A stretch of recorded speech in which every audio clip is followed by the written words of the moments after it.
Picture this, Tim Cook, Apple CEO, in a turtleneck.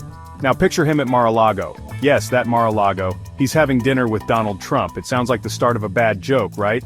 But this is reality, folks. In December 2024, Cook took a trip to Trump's opulent Florida resort. This wasn't just a social call, it was a highly publicized meeting, one that had the tech world buzzing. Why? Because when tech giants and political titans collide, the stakes are always high. This wasn't their first rodeo either. Trump and Cook had a rather, shall we say, colorful history. Remember those Twitter rants about Apple manufacturing? Good times. But now, they were breaking bread. It was a clear signal. Silicon Valley and the new administration were eager to find common ground. This dinner wasn't just about fancy appetizers and awkward small talk, it was a strategic move by both parties. For Cook, it was a chance to bend the ear of the most powerful man in America. For Trump, it was an opportunity to court a powerful industry and burnish his image. But what did this meeting really mean for the future of tech? Hold on to your iPhones, folks. We're diving in. The relationship between Trump and the tech industry could best be described as complicated. It was a roller coaster ride of tweets, tariffs, and tense meetings. Remember that time Trump called for a boycott of Apple? Or when he accused Google of rigging search results against him? Yeah, good times. But amidst the public spats, there was a quiet undercurrent of engagement. Tech leaders, ever pragmatic, knew they couldn't afford to ignore the man in the Oval Office. So they did what they do best, they adapted. Mark Zuckerberg, ever the diplomat, met with Trump privately. Elon Musk, never one to shy away from the spotlight, joined Trump's advisory council, briefly. These tech titans were walking a tightrope. They had to engage with the administration without alienating their largely liberal workforce and user base. It was a delicate dance.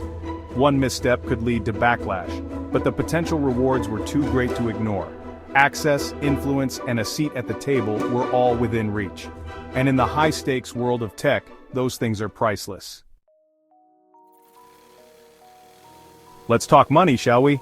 Because in Washington, D.C., money talks, and Silicon Valley has a lot of it.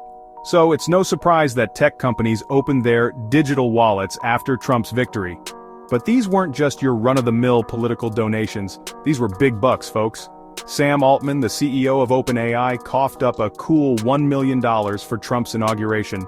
Amazon, not to be outdone, matched that donation and threw in another $1 million for good measure, streaming the inauguration on Prime Video because why not?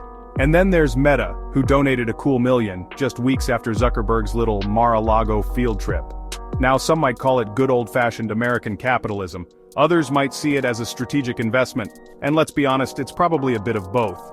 These tech giants weren't just celebrating democracy, they were buying access. They were ensuring that their voices would be heard in the new administration. It was a clear signal that Silicon Valley was ready to play the Washington game. The rules were simple money talks and tech had a lot to say. Section 4. Access is the new algorithm. Why tech courts power. Why all the fuss about dinners and donations? Because in the world of tech, access is everything. It's the key to shaping regulations, influencing policy, and staying ahead of the competition. Think of it like this.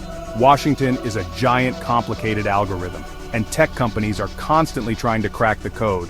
They need to understand how the system works, who pulls the strings, and what they need to do to come out on top. That's where those cozy dinners and hefty donations come in. They buy FaceTime with the people who matter. They open doors to backroom deals and whispered promises. They give tech companies a seat at the table where the future is being decided. And in a world where technology is constantly evolving, that access is more valuable than ever.